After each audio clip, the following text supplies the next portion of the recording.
유상증자, 뉴스에서 많이 들어봤지만 솔직히 잘 모르시는 분들 많으시죠?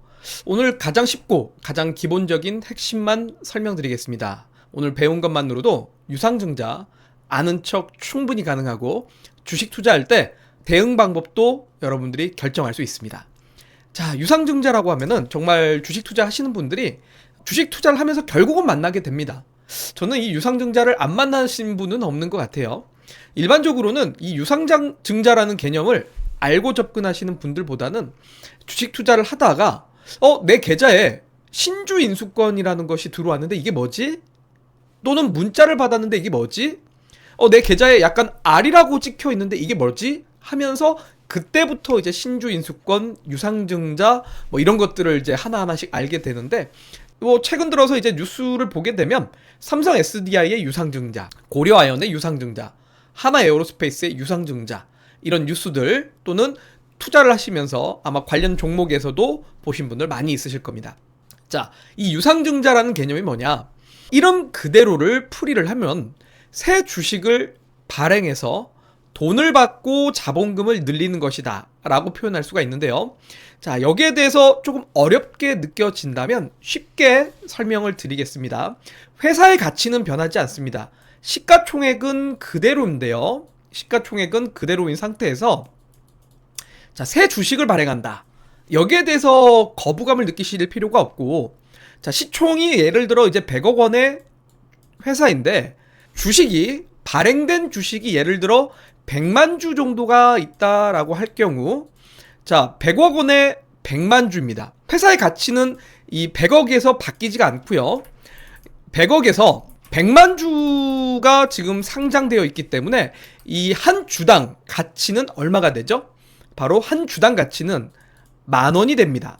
자, 한 주의 가치가 10,000원이 되는데 예를 들어서 주식을 추가적으로 발행한다 라고 할 경우에는 시가총액은 변하지가 않는 거고, 예를 들어서 지금 기존에는 100만 주였는데 여기다가 추가로 100만 주를 더 발행을 할 경우 어떻게 될까요?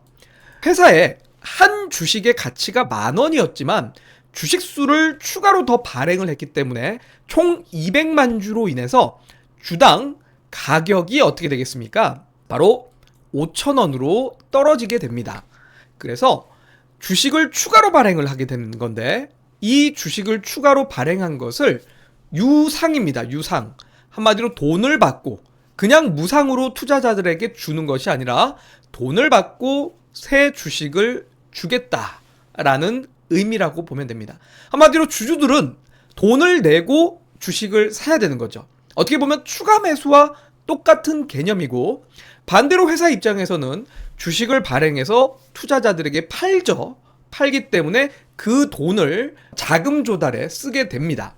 이런 개념이 유상증자다라고 보면 될 것 같고, 자, 그럼 유상증자라는 걸 왜 할까요? 정확한 이유가 있겠죠. 자, 기본적으로 상장 기업들은 자금을 조달하기 위해서 상장을 하는 겁니다. 자금 조달 방식에는 금융권에서 돈을 빌리는 게 가장 신용도가 높고 가장 안전한 길입니다. 하지만 여러분들도 아마 은행에서 대출 받아보신 분들 아시겠지만 내 소득 기준의 그 이상 레버리지를 써서 대출을 받기는 어렵습니다. 내 소득 수준에 비례해서 대출을 받게 되죠. 기업도 마찬가지입니다. 회사의 매출이라든지 회사의 신용도에 따라서 어느 정도 자금 조달을 할 수 있지만 그 이상의 자금 조달은 금융권에서 받기 어렵죠. 그래서 상장을 해서 이 상장된 주식을 투자자들이 사게 만들고 사게 만들어서 자금 조달을 하게 되지만 모든 주식이라는 게 상장한다고 모든 투자자들이 사지는 않습니다. 그러면 자금 조달을 하기 위한 추가적인 방법이 바로 유상증자라는 개념인데, 자, 그러면 이런 관점에서 회사가 돈이 필요하기 때문에 돈이 없어서 유상증자를 한다라고 볼 수가 있는데, 자, 여기서 돈이 없어서와 돈이 필요해서는 조금 다른 개념입니다. 돈이 없다라는 건 말 그대로 회사가 돈이 없는 겁니다. 쪼달린다라고 봐야죠. 막말로 표현하면. 그래서 채무 상환을 목적으로 하는, 한마디로 부채가 많아서 카드 돌려받기라고도 하죠. 부채가 많기 때문에 예전에 빌렸던 돈을 갚기 위해서 새로 돈을 빌려서 예전에 돈을 갚는 현상, 이걸 바로 채무 상환으로 인한 유상증자다라고 볼 수가 있고요. 또는 운용자금에 대한 부족입니다. 회사가 돈을 못 벌기 때문에 직원들 월급도 줘야 되고, 예를 들어서 뭐 관리비 같은 것도 나가야 되고, 법인세도 나가야 되는데, 그런 자금을 조달하기 위해서 유상증자를 하는 경우가 돈이 없어서라고 보면 됩니다. 자, 반대로 돈이 필요해서라는 개념은, 자, 돈이 없어서가 아니라 돈은 있습니다. 영업이익도 잘 나오는 회사일 수도 있습니다. 자, 이런 회사가 근데 지금에 있는 돈보다 훨씬 더 큰 돈이 필요한 겁니다. 왜? 회사가 공장을 더 짓기 위해서. 너무 회사가 잘 나가기 때문에 지금 당장 공장을 더 증설을 해서 생산량을 늘리면 앞으로 폭발적으로 성장할 것 같다라는 기대감이 있을 때, 이럴 경우 바로 신규 투자를 하기 위한 유상증자, 자금 조달을 하게 되고요. 설비 투자도 역시 마찬가지 개념이라고 볼 수가 있겠습니다. 자, 그리고 인수합병이라고 제가 그냥 간단하게 적어놨지만, 타 법인의 지분을 취득하기 위해서, 한마디로 쉽게 얘기하면 다른 회사의 주식을 취득하려고 현재 있는 돈보다 더 큰 돈이 필요하다 보니 투자자들에게 우리 회사의 주식을 사서 자금 조달을 하게 만들고, 자금 조달한 걸로 다른 회사의 주식을 사기 위한 방식입니다. 왜 뭐 다른 회사의 주식을 살까? 뭐 시너지 효과가 있겠죠. 이 회사를 인수함으로써 우리 회사에 뭔가 도움이 되기 때문에 그런 인수합병을 하기 위한 방법이 될 수 있을 것 같고요. 그 다음으로는 이제 신규 사업입니다. 사실 개인적으로는 신규 사업 진출은 저는 호재이기도 하면서 악재이기도 하다라고 생각이 되는데, 예를 들자면 당장 지금 내가 돈이 안 되는 사업을 하고 있는데 돈이 되는 신규 사업으로 확장을 한다. 그러면 역시 그거는 자금 조달을 해서 앞으로 회사가 성장 모멘텀을 찾겠다라는 뜻일 수도 있고요. 반대로 지금 돈 버는 사업이 잘 되고 있는 과정에 조금 욕심을 부려서 다른 신규 사업으로 확장할 수도 있습니다. 그래서 그런 부분들이 바로 돈이 필요해서 유상증자를 한다라고 본다면 명확하게 어조의 느낌이 다릅니다. 돈이 없어서는 아무래도 좀 부정적인 의미가 많이 내포되어 있고, 돈이 필요해서는 뭐 조금 부정적인 의미도 있지만 그래도 뭔가 기대감이 있고 긍정적인 내용이 있을 때 바로 이런 자금 조달을 하는 유상증자다라는 관점에서 실제로 여러분들이 주식 투자를 하시면서 종목들을 하나하나 살펴보면서 이 목적성을 한번 보고 주가를 보면, 아, 이래서 주가가 떨어지는구나, 아, 이래서 주가가 상승하는구나 라는 거를 알 수가 있습니다. 자, 예를 들자면 하나 에어로스페이스라는 기업의 유상증자 내용을 이렇게 전자공시로 확인을 해보면, 유상증자 결정과 유상증자를 몇 주를 발행할 거냐, 새로운 주식을 얼만큼 발행할 거냐, 그래서 자금 조달을 얼만큼 할 거냐가 요 밑에 있습니다. 자, 그래서 이 자금 조달의 목적이라고 하면 시설자금, 영업 양수자금, 운영자금, 채무상환자금, 타 법인 증권 취득자금, 기타 자금, 앞서 설명드린 내용들인데, 자, 여기에 보면은 시설자금이라고 되어 있습니다. 뭐죠? 바로 공장을 확대하기 위해서입니다. 하나 에어로스페이스라는 회사가 바로 우주 위성 방위 산업을 하는 기업이고, 방위 산업에 있어서 지금 뭔가 생산량이 사람들이 소비를 하는 거 비하면 공급이 부족하니까 좀 더 생산을 늘려도 잘 팔리겠다라는 회사의 입장이라고 봐야겠죠. 그러니 지금처럼 돈 잘 벌 때 공장을 더 확대해서 앞으로 더 생산량을 늘리자라는 개념이라고 보면 됩니다. 돈이 없어서가 아니라 돈이 필요해서 회사가 성장하기 위해서입니다. 그리고 타 법인 증권 취득 자금입니다. 자, 어떤 회사의 주식을 인수하려고, 어떤 회사의 주식을 추가로 살려고 하는 방식이라고 보면 되는데, 어떤 회사를 삼으로써 시너지를 효과를 본다면 그거는 호재가 될 수 있습니다. 아마 하나 에어로스페이스가 계열사 지분을 좀 취득하려고 이렇게 타 법인 증권 취득 자금을 유상증자로 좀 조달하려고 하는 부분이 아닐까라고 생각이 되어지는데요. 자, 그런데 여기 보면 밑에 증자 방식이라는 부분이 있습니다. 증자 방식에 보면 주주 배정 후 실권주 일반 공모라고 되어 있는데, 자, 요거에 대한 개념도 방금 설명드렸던 자금 조달의 목적과 함께 꼭 봐야 되는 부분입니다. 자, 유상증자라는 개념은 앞서 설명드렸던 것처럼 자금 조달을 하는 방식입니다. 그런데 딱 잘라 말하면 돈을 빌리는 겁니다. 자, 돈을 빌린다라는 거 여러분들 긍정에 가깝습니까? 부정에 가깝습니까? 사실 확 긍정이다, 확 부정이다라고 딱 잘라 말할 수는 없지만 그래도 같이 시계추를 올려놓고 봤을 때는 긍정보다는 부정에 좀 더 무게가 더 나갑니다. 한마디로 좀 부정적인 뉘앙스가 매우 강하기 때문에 일반적으로는 유상증자를 하면 주가가 떨어지는 경우들이 많고, 그럼에도 불구하고 이 부정적인 내용 중에서도 우리가 호재로 작용할 수 있는 만한 게 첫 번째는 자금 조달에서 회사가 성장을 하기 위한 자금 조달이라면 조금은 부정적인 무게보다는 긍정적인 무게가 좀 더 나갈 수 있다라고 보면 되고요. 그 다음으로가 바로 증자 방식입니다. 주주배정 유상증자냐, 일반 공모 방식이냐, 또는 삼자 배정 방식이냐, 이렇게 세 가지 방식이 있는데요. 제가 여기에 대해서 자세한 더 디테일한 분석은 다음 강의 영상에서도 준비를 하게 되는데, 간단하게 설명을 드리면 유상증자를 하려고 하는 목적은 돈이 없어서입니다. 회사가 운영을 좀 잘못했거나, 회사가 뭐 적자를 받거나, 아니면 회사가 돈은 벌고 있지만 당장의 돈보다 훨씬 더 큰 돈이 필요하거나, 이럴 때 이제 유상증자를 하는데, 그러면 이 돈을 누구한테서 이제 조달을 할 거냐, 이겁니다. 그래서 이 주주배정 방식이라고 한다면 기존에 이 회사 주식에 투자를 하던 사람들한테 더 살래? 라고 던지는 겁니다. 자, 그러면 주주들 입장에서는 아니 주가가 잘 가고 있는데 왜 갑자기 돈을 빌리지? 라는 처음에 부정적인 뉘앙스를 받아들일 수밖에 없어서 투자 심리가 단기적으로는 부정적으로 됩니다. 그래서 주주들은 본인이 갖고 있는 주식 대비 더 사라고 회사에서 던져주는데, 이걸 더 사자니 주주들 입장에서는 돈이 나가는 거기 때문에 부담이 될 수밖에 없다라는 거고요. 앞서 설명드렸다시피 예를 들어 시가총액이 100억 원의 회사고, 그리고 기존에 상장되어 있는 주식수가 100만 주인데 거기에다가 추가로 증자를 해서 새로운 주식을 100만 주를 발행하면 한 주의 가치가 10,000원이었던 주식이 한 주의 가치가 5,000원으로 떨어지게 되는 거라 기존에 갖고 있던 주주들의 가치가 떨어지게 되겠죠. 그래서 주주배정 유상증자는 주주들에게는 뭔가 뒤통수를 맞은, 이런 회사가 내가 갖고 있는 주식의 가치를 이렇게 떨어뜨려 버리네? 배신감을 느껴버리기 때문에 주주배정 유상증자는 조금은 투자자들 입장에서는 부정적으로 좀 받아들이게 됩니다.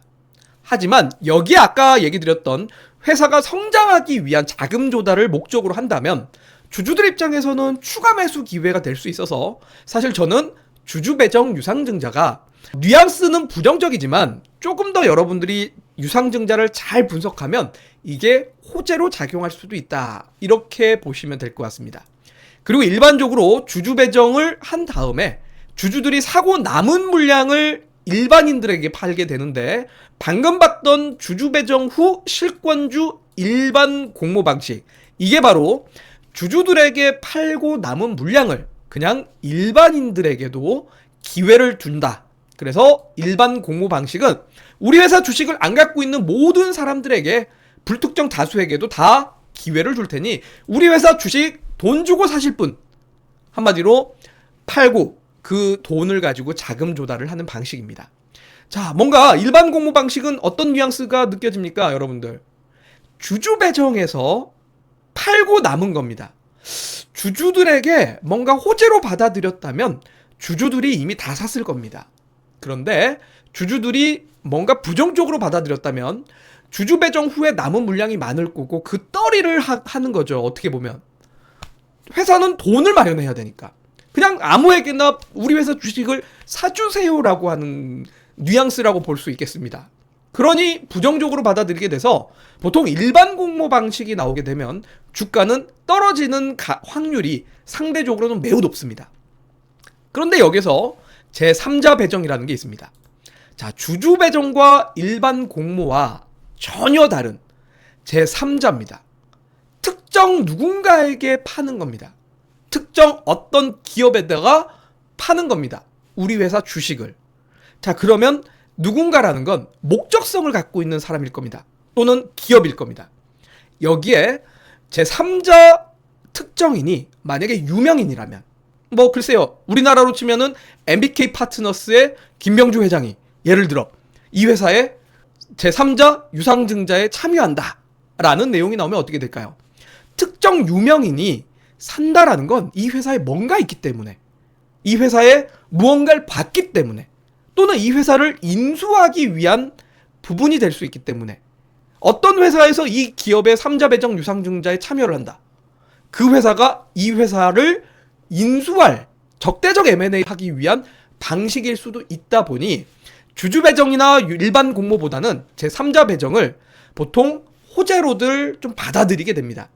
근데 무조건 호재는 아닙니다. 여러분들 방금 얘기했지만 유명한 사람이나 뭔가 목적성이 뚜렷하다라면은 그거는 호재가 될 수 있지만, 특별하게 목적성이 없는 사람이 만약에 유상증자에 참여를 한다. 제3자 배정도 호재가 될 수는 없기 때문에 우리 많은 투자자들이 그냥 딱 잘라서, 사실 주식이라는 게 여러분들 1 더하기 1은 2다라는 공식이 딱 떨어지면 얼마나 좋겠습니까? 근데 실제로는 그렇진 않거든요. 근데 사실 사람은 조금 쉬운 길을 가고 싶다 보니 주주 배정하고 일반 공모는 악재야, 제3자 배정은 무조건 호재야, 이렇게만 딱 잘라서 유상증자를 정리하시는 분들이 많지만 실제로는 그렇지 않다. 그래서 주주 배정과 일반 공모, 제3자 배정, 이 세 개 중에 어떠한 방식으로 하는지를 정확하게 파악하고, 그리고 아까 봤던 자금 조달의 목적을 같이 병행해서 보셔야 된다는 겁니다. 자, 그러면 하나 에어로스페이스를 다시 보겠습니다. 처음에 주주 배정 후 실권주 일반 공모 방식을 취했습니다. 자, 주주들 입장에서는 어떻게 받아들일까요? 아니, 하나 에어로스페이스라는 회사가 돈 잘 번다라고 알고 투자를 했는데 왜 갑자기 자금 조달을 하지? 아니 그래, 공장 짓는다라는 건 이해를 하겠는데 돈 잘 벌지 않나? 돈이 없는 건가? 왜지? 라고 의구심을 띠게 됩니다. 그리고 주주 배정 후에 실권주 일반 공모까지 하는 거 보면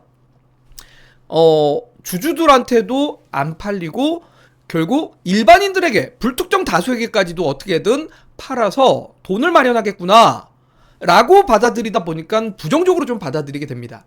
그래서 보통 이렇게 유상증자가 발생하면 주가가 떨어지는 효과를 발생을 하는데, 하지만 그럼에도 역시 시설자금과 타 법인 증권 취득 방식을 취하고 있다는 점에서, 그리고 올해, 내년 이렇게 실적을 봤을 때 실제로는 돈을 이렇게 버는데, 아이 그래, 지금 당장은 떨어지더라도 결국은 다시 올라가겠지 라고 하면서 주가가 떨어졌다가 반등하는 효과를 보일 수 있다라고 보시면 됩니다. 자, 그 다음에 이제 라닉스라는 종목입니다. 역시 증자 방식은 주주 배정 후 실권주 일반 공모 방식이죠. 일단은 뉘앙스부터 부정적입니다. 자, 주주들에게도 갑자기 주식을 돈 주고 사랍니다. 그러니까 주식을 갖고 있는 주주들 입장에서는 왜 나한테 돈을 더 내고 사라는 거지? 부정적으로 탁 오는데 거기에 운영자금과 채무 상환입니다. 자, 돈이 필요해서가 아니라 돈이 없어서죠. 당장 직원들 돈을 줘야 되고 당장 다른 곳에다 부채를 갚아야 되다 보니까 그 돈을 마련을 주주들에게 하고 과거의 적자, 과거의 부채를 탕감하고 주주들에게 돈을 빌리겠다라는 뉘앙스죠. 그러니 이 라닉스라는 기업이 유상증자가 딱 나오자마자 어떻게 됩니까? 주가가 하한가로 가버리게 됩니다. 자, 보통 이제 여기에서 이제 많은 투자자들이 유상증자 때문에 하한가 갔으면 이거 호재인가요? 악재인가요? 조금 뒤늦게 마치 소 잃고 외양간 고치는 격으로 어떡하지? 이게 호재인가? 악재인가? 어떻게 해야 되나요? 안 팔고 그냥 냅두시는 분들 많은데, 자, 하한가 가더라도 일단은 던져야 됩니다. 이유는 이 딱 흐름에서 나오다시피 회사가 돈이 없는 거라서 보통 이러한 유상증자로 인한 급락은 회복하지 않고 오랜 시간 하락하거나 이전의 고점까지 올라가는 경우가 쉽게 나오지가 않습니다. 그래서 이런 경우에 유상증자가 진짜 악재다라고 보시면 될 것 같고, 자, 제주은행의 경우는 보면은 회사가 운용자금을 조달하기 위한 바로 유상증자입니다. 자, 부정적입니다. 분명한 건 부정적인데 여기에 제3자 배정 증자가 나왔습니다. 뭘까요, 여러분들?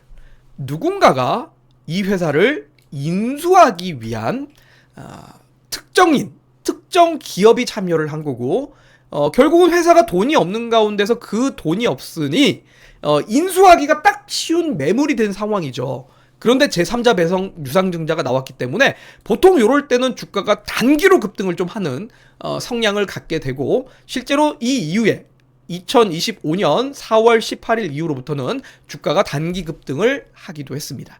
자, 이런 식으로 우리가 유상증자가 호재냐, 악재냐를 분석해 볼 수가 있는데, 다시 한번 얘기 드리면 유상증자라는 개념은 돈을 빌리기 위한 목적을 띠고 있기 때문에 긍정보다는 부정에 대한 무게가 조금 더 무겁습니다. 그리고 주식수가 늘어나는 만큼 기존에 갖고 있던 주주들에게는 주당 가치가 떨어지기 때문에 지분 희석에 대한 흐름으로 갈 수 있다는 점에서 악재로 좀 받아들일 수 있을 거고요. 그리고 주당 수익률이 감소합니다. 주당 수익률이, 왜냐하면 감소하는 이유는 앞서 얘기했던 것처럼 한 주당 가치가 떨어지기 때문에 이러한 부분에서 유상증자를 일반적으로는 악재로 보는 것은 맞습니다. 하지만 유상증자를 하게 되면 그 자금 조달을 함으로써 자본이 증가를 하고, 자본이 증가하면 부채 비율이 개선된다는 점에서 재무구조의 건전성을 회복하는데 회사 입장에서는 도움이 됩니다. 그런데 앞서 봤던 운용자금 또는 부채 상환, 이런 부분으로 이제 접근을 하게 되면 재무구조를 억지로라도 지금 틀어막을 정도의 상황이다. 그래서 단순하게 한번 이제 유상증자한다고 재무구조가 확 개선되지는 않기 때문에 역시 뭐 주주 배정이라든지 아니면은 부채 상환을 위한 자금 조달이라든지 아니면은 앞서 그런 유상증자의 경우는 악재로 갈 수 있다라고 보시면 되고, 성장성 있는 기업의 경우는 공장을 계속 증설하기 위한 자금 조달인 만큼 호재로 주가는 받아들일 수가 있습니다. 그리고 유명한 투자자나 특정 기업이 참여를 해서 인수를 한다라든지 뭔가 목적성을 띠고 있다라면 그 유상증자는 주가가 단기로 흔들리더라도 결국 호재로서 주가가 다시 올라가는 경향들이 나타난다. 이렇게 유상증자를 접근하시면 좋을 것 같습니다. 자, 그래서 오늘 정리를 해보면요, 유상증자는 무조건의 악재는 아닙니다. 목적과 방식에 따라 다릅니다. 그래서 이 유상증자를 정확하게 알고 접근하셔야 여러분들 투자를 좀 더 현명하게 할 수 있다는 거 오늘 공부 같이 잘 해보셨으면 좋겠습니다. 자, 다음 영상에서는 또 세부적인 특징들도 설명을 드리도록 할 테니까요. 영상 도움이 되신 분들은 좋아요와 구독 버튼 눌러주시길 바라겠습니다.